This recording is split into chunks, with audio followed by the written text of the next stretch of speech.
So guys इस video में हम लोग थोड़ा एलिजिबिलिटी का बात करेंगे कि यूपीएससी ने जो सीनियर एडमिन ऑफिसर 2026 का फॉर्म निकाला है, जिसकी लास्ट डेट 29 मई 2026 है। इसमें यूपीएससी ने हमें क्या कहा कि एक तो आपके पास ग्रेजुएशन होनी चाहिए, ठीक है, प्लस हमें कुछ वर्क एक्स भी चाहिए। वर्क एक्स हमें क्या चाहिए कि 3 साल का work ex, 3 year work ex, किस चीज में, या तो अकाउंट्स या एडमिनिस्ट्रेशन या फिर एस्टेब्लिशमेंट। ठीक है। अब क्या सवाल ये बनता है कि what comes under this. End of course हमने देखा है कि इस वाली पोस्ट के लिए प्राइवेट सेक्टर के लोग भी एलिजिबल हैं, और अकाउंट तो फिर भी एवरीबॉडी नोज। लेकिन एडमिनिस्ट्रेशन तो काफी जेनरिक वर्ड है। Because it's very generic word, हर आदमी अपनी जॉब में कुछ एडमिनिस्ट्रेशन करता ही है। तो इसमें हमने क्या फिट होता है, किस तरह का वर्क एक्स एलिजिबल होगा, किस तरह का नहीं होगा, इस तरह एस्टेब्लिशमेंट का मतलब क्या है, तो ये सब चीजें हम लोग इस वीडियो में डिस्कस करेंगे। So guys before I start I want to give you a broad disclaimer, ठीक है, कि हमारा कुछ ऐसा विशेष एक्सपर्टीज नहीं है। हमारा क्या बैकग्राउंड है, आई एम फ्रॉम ह्यूमन पेइटिस। हम लोग पिछले 10 साल से काफी सारे यूपीएससी आरटी कराते हैं, और काफी सारी नोटिफिकेशन में यही कीवर्ड आता है एडमिन ऑफिसर की। चाहे वो बीआरओ है, जीएसआई है, एक फिशरीज वाला था, उन उन उन सब में आता है। फिर उनमें नोटिफिकेशन आया, फिर किस तरह के लोग एलिजिबल थे, किस तरह के नहीं थे। तो उन सब चीजों का हम एक बार इकट्ठा कर आपसे डिस्कस करेंगे। तो I share with you another video जो पिछली बार हमने रिकॉर्ड किया था, and you will get very good idea कि कौन एलिजिबल है कौन नहीं है। Again guys, we are also not very very sure. ठीक है, जो हमें जानकारी हम आपके सामने रख दे रहे हैं।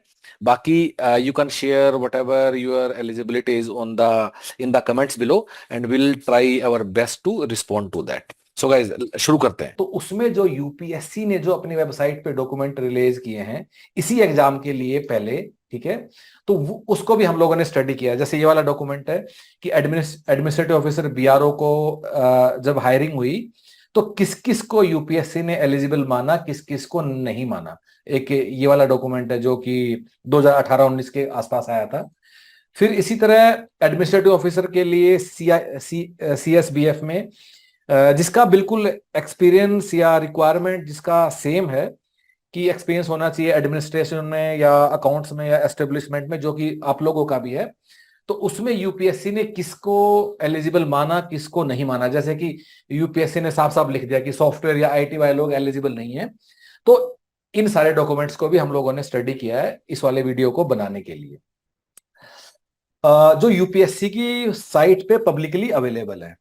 तीसरा हम लोगों ने क्या किया कि बाकी जो डिफरेंट गवर्नमेंट ऑर्गेनाइजेशन है और वहाँ एडमिनिस्ट्रेटिव ऑफिसर क्या काम करता है, उसका क्या जॉब डिस्क्रिप्शन है, उस वाली चीज को हम लोगों ने देखा। सो इन तीन चार चीजों के बेस को एनालिसिस करके हम लोगों ने ये एक वीडियो बनाया है। इसका एक ही ऑब्जेक्टिव है कि कौन कौन लोग एलिजिबल हैं, कौन कौन लोग एलिजिबल नहीं है in terms of work experience. बाकी एज की एलिजिबिलिटी, एजुकेशनल, वो सब आपको क्लियर ही है। लेकिन इसका वीडियो सिर्फ इतना ही है कि वर्क एक्सपीरियंस के परस्पेक्टिव में कौन कौन लोग हैं जो इस वाली वैकेंसी के लिए अवेलेबल है। सो गाइज शुरू करते हैं। तो यूपीएससी ने हमें क्या किया, यूपीएससी ने हमें बताया कि आपके पास ग्रेजुएशन होनी चाहिए और 3 साल का एक्सपीरियंस होना चाहिए और 35 साल की आपका एज होना चाहिए। पहली बात, हर चीज के लिए कट ऑफ डेट क्या, 10 अगस्त है, ये हम सबको मालूम भी है, ठीक है। सो अब जो आता है, यूपीएससी ने लिखा है कि 3 साल का एक्सपीरियंस होना चाहिए किसमें, या तो एडमिनिस्ट्रेशन में या अकाउंट्स में या एस्टेब्लिशमेंट में। ये तीन कीवर्ड है जिसके हमें अंदर जाना है और फिगर आउट करना है कि कौन एलिजिबल है और कौन नहीं है, ठीक है। सो सबसे पहले मैं शुरू करता हूं अकाउंटिंग जो वर्ड है उससे हम लोग शुरू करते हैं। And let us try to understand कि अकाउंटिंग में कौन कौन लोग हैं जो कि एलिजिबल होंगे, ठीक है। अनदर थिंग गाइज, क्योंकि हम लोगों ने पहले एक वीडियो बनाया था, काफी लोग यूट्यूब पे कमेंट भी आए खूब सारे, तो लोग क्या कर दे रहे कि मैं, मेरा ये डेजिग्नेशन है, या मैं इस कंपनी में काम करता हूं, या मैं इस ऑर्गेनाइजेशन में काम करता हूं। So guys it does not matter कि आपका डेजिग्नेशन क्या है। इट डज नॉट मैटर कि आप कौन सी कंपनी या सरकार में आप कहाँ काम करते हो। व्हाट मैटर्स कि आप क्या काम करते हो। So discussion is not about designation or company or organization. Discussion is about your job description. वहां आप ये सब चीजें करते हो या नहीं करते हो. सो जो हमारा पहला कीवर्ड है अकाउंट्स, इसमें कौन कौन लोग एलिजिबल हैं एक बार हम उसकी बात कर लेते हैं. ठीक है. सो गाइस अकाउंट्स में अगर आप लोगों ने कॉस्ट अकाउंटिंग या मैनेजमेंट अकाउंटिंग इसके आसपास अगर आपने कुछ भी काम किया है तो आप एलिजिबल हो. उसके अलावा जो अकाउंटिंग के टिपिकल काम होते हैं, अगर आपने फाइनेंशियल स्टेटमेंट का प्रिपरेशन किया, ये सब चीजें किया, तो आप एलिजिबल हो. मतलब अकाउंटिंग वाले लोग समझते हैं. End of course because of this जो सीए वाले लोग हैं, सीएस वाले हैं, आईसीडब्ल्यू वाले लोग हैं, वो ऑटोमेटिकली ये सब जनता तो एलिजिबल हो ही जाती है. ठीक है. उसके अलावा अगर आप फाइनेंस डिवीजन में काम करते हो किसी कंपनी की, प्राइवेट कंपनी की, कुछ भी, then definitely you are also eligible. अब फाइनेंशियल डिवीजन में और भी काम होते हैं which are not directly like accounting. अगर आप फाइनेंस डिवीजन में काम करते हो तो आप एलिजिबल हो. जैसे कि अगर आप एम्प्लॉयज के अपने बिल प्रोसेस करते हो, यस यू आर एलिजिबल. ठीक है. देन अगर आप किसी भी बैंक में काम करते हो, किसी भी बैंक में, पीएसयू बैंक, प्राइवेट बैंक, सरकारी बैंक जो भी है, या आरआरबीज में काम करते हो, आप सभी लोग भी डेफिनेटली एलिजिबल हो. सो गाइज अब तक जो मैं लिस्ट बना रहा हूं, these are 100% eligible beyond any doubt. उसके अलावा कुछ ऐसी भी चीजें आएंगी जहां डाउटफुल केसेस हैं. पर अब जो पहले हम लोग लिस्ट बना रहे हैं, ये लोग 100% एलिजिबल हैं. अगर आप बैंक में काम करते हो, डन, यू आर एलिजिबल. अपने तैयारी कीजिए, पेपर दीजिए और मेहनत कीजिए. इसके अलावा अगर आप इन्वॉल्व हैं अपना ऑर्गेनाइजेशन में कुछ रिटर्न्स वगैरह प्रिपेयर करने के लिए, या लॉग बुक, या फिर ड्राइंग एंड डॉक्यूमेंटेशन, ठीक है, तो आप सभी लोग भी एलिजिबल हो. आप सभी लोग भी एलिजिबल हो. सो गाइज ये मोटा मोटा कीवर्ड है जो अकाउंटिंग के अंदर आते हैं. ठीक है. हाँ हाँ, वन मोर. अगर आप कुछ प्लानिंग एक्टिविटीज में इन्वॉल्व हो, प्लानिंग या बजटिंग एक्टिविटी आप इन्वॉल्व हो, again budgeting is also close related to accounting only. लेकिन अगर आप प्लानिंग एक्टिविटी में, एनुअल प्लान या वो सब बनते हैं, yes then you are also eligible. So ये हमारा हो गया अकाउंटिंग वाला. ठीक है. हम एक नेगेटिव लिस्ट भी बनाएंगे थोड़ी देर में कि कौन कौन पक्का एलिजिबल नहीं है. जैसे कि मैंने बताया, सॉफ्टवेयर वाले एलिजिबल नहीं है, अगर आप पुलिस में काम करते हो एलिजिबल नहीं है, उस पर अभी हम आएंगे. So let us come to now second keyword. So second keyword हम लोग ले लेते हैं एस्टेब्लिशमेंट का. ठीक है. सो एस्टेब्लिशमेंट का मतलब क्या है? सो गाइस सरकार में एस्टेब्लिशमेंट का मतलब होता है आपके सर्विस मैटर्स. सर्विस मैटर्स मतलब, एंड सरकारी लोग इसको समझते भी हैं, लेकिन जो प्राइवेट सेक्टर के लोग हैं उनके लिए इसका क्या मतलब है कि अगर आप एचआर ऑफिसर या एचआर मैनेजर से रिलेटेड कोई भी काम करते हो, यू आर एलिजिबल. अगर आप एचआर या IR, industrial relations, personal management, इनमें से कुछ भी करते हो, यू आर एलिजिबल. अगर आप रिक्रूटमेंट के काम में हो, प्रमोशन में हो, transfer, training and development, compensation and benefits, attendance management, disciplinary proceedings होती हैं, अगर आप उसमें इन्वॉल्व हो, बेनिफिट्स, पेंशन, किसी भी काम में आप इनमें से इन्वॉल्व हो, यू आर 100% एलिजिबल. और एस्टेब्लिशमेंट का यही मतलब है सरकार के पर्सपेक्टिव में. ठीक है. Let's come to third keyword now. Third keyword क्या है हमारा? थर्ड कीवर्ड है एडमिनिस्ट्रेशन. और ये ऐसा कीवर्ड है जिसमें लोगों को मैक्सिमम डाउट्स है, क्योंकि एडमिनिस्ट्रेशन एक जेनरिक वर्ड है. ठीक है. और हर कोई अपना, चाहे कोई भी काम करता है, मे बी अगर कोई साइंटिस्ट भी है, थोड़ा बहुत एडमिनिस्ट्रेशन तो उसकी लाइफ में भी होता है. कोई पुलिस में काम करता है तो वो भी थोड़ा बहुत एडमिनिस्ट्रेशन उसकी लाइफ में होता है. एफआईआर लिखेगा, कागज बनाएगा. ठीक है. तो उसका मतलब वो नहीं है कि वो सब लोग एलिजिबल. आपको थोड़ा सा समझना होगा कि एडमिनिस्ट्रेटर के पर्सपेक्टिव में कौन एलिजिबल है, कौन एलिजिबल नहीं है. ठीक है. सो गाइस एडमिनिस्ट्रेशन की लिस्ट बनाने की कोशिश करते हैं. अगर आप अपनी ऑर्गेनाइजेशन में फैसिलिटी मैनेजमेंट में आप इन्वॉल्व हो, यस यू आर एलिजिबल.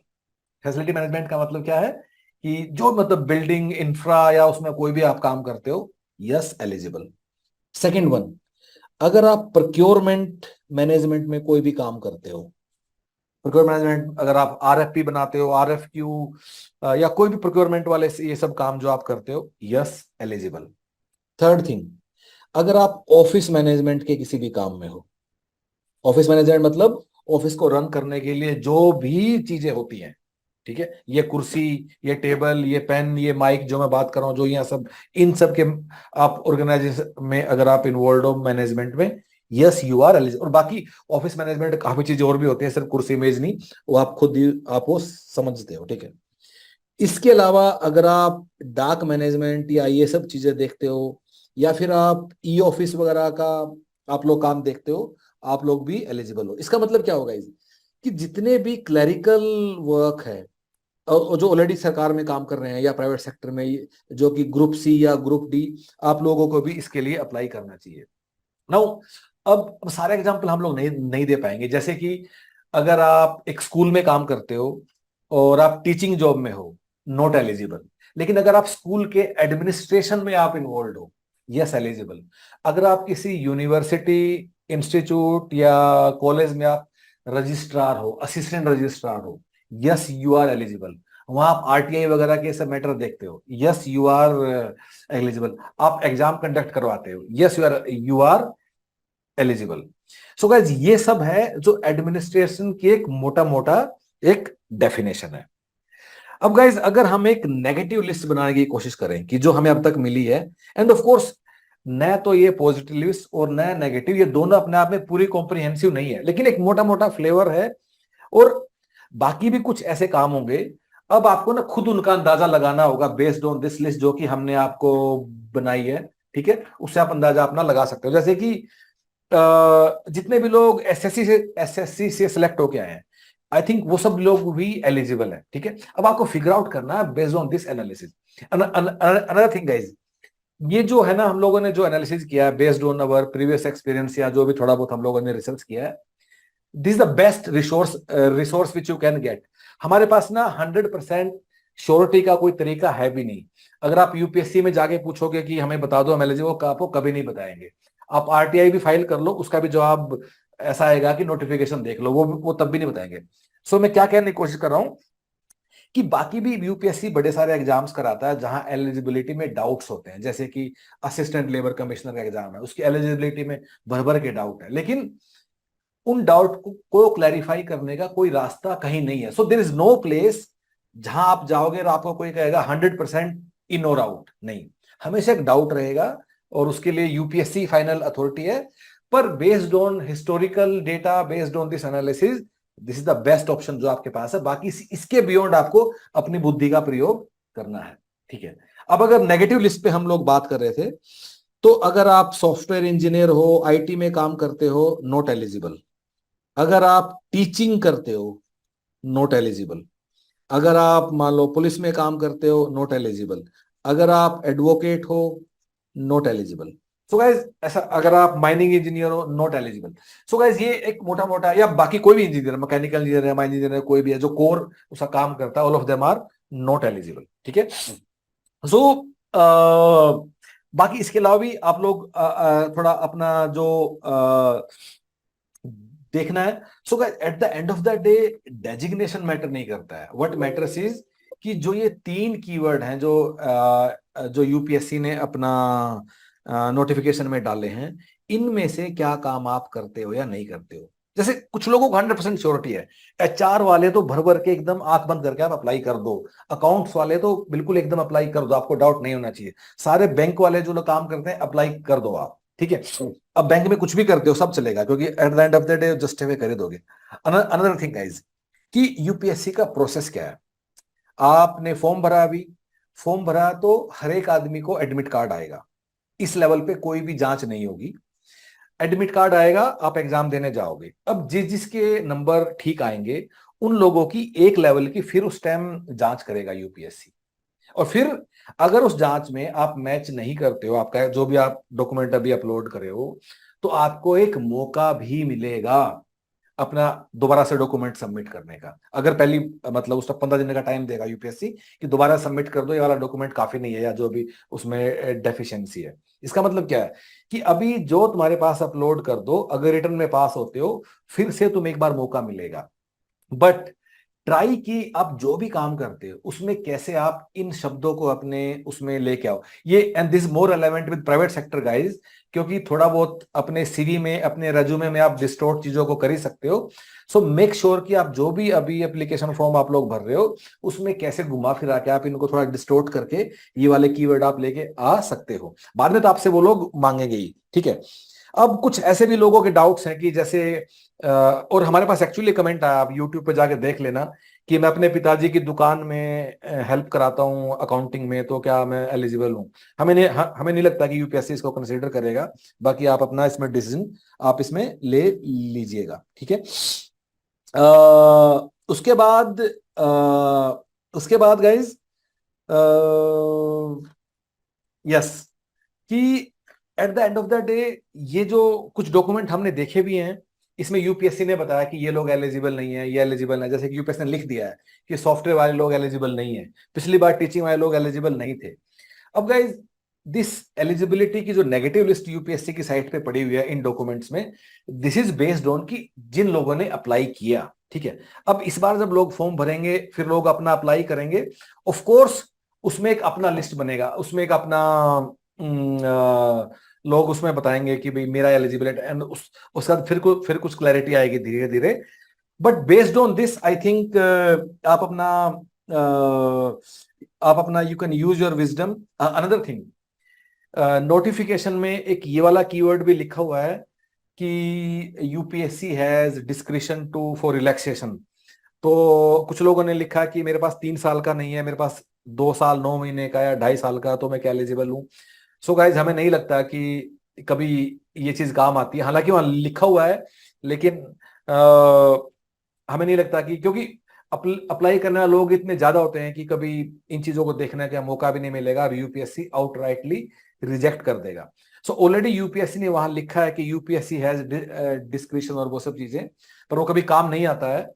तो 3 साल से अगर कम है तो आप अप्लाई मत कीजिए, डोंट वेस्ट योर टाइम, अपना जीवन में किसी और चीजें मेहनत कीजिए, ठीक है। Then of course I close, एक काफी अच्छा मोटा मोटा हमने आपको फ्लेवर दे दिया है, but at the end of the day UPSC की एक अपनी माया है, उनका एक अपना तरीका है, और उसके बेस पे आपको अपनी चीजों को प्लान करना होगा। मेक श्योर कि आप जो अपना डॉक्यूमेंट अभी अपलोड करोगे वेबसाइट पे, उस पे यूपीएससी के पोर्टल पे अपलोड करोगे, put more relevant keywords, put more keywords which are around those areas which we have discussed in this video. तो इसमें से अपनी लिस्ट बना के अपने रेज्यूमे को थोड़ा रिवर्क करके अब वैसे ही करके डाल दीजिएगा। ऑफ कोर्स आपको कल को अपनी ऑर्गेनाइजेशन से इसको एक लेटर भी आपको जमा कराना होगा, तो वो भी आपको एक बार देखनी होगी कि आपको कल को आपका मैनेजर ये अप्रूव करके आपको दे भी, जब आप यूपीएससी में इसको सबमिट करोगे तो वो चीज भी आप एक बार देख लीजिए।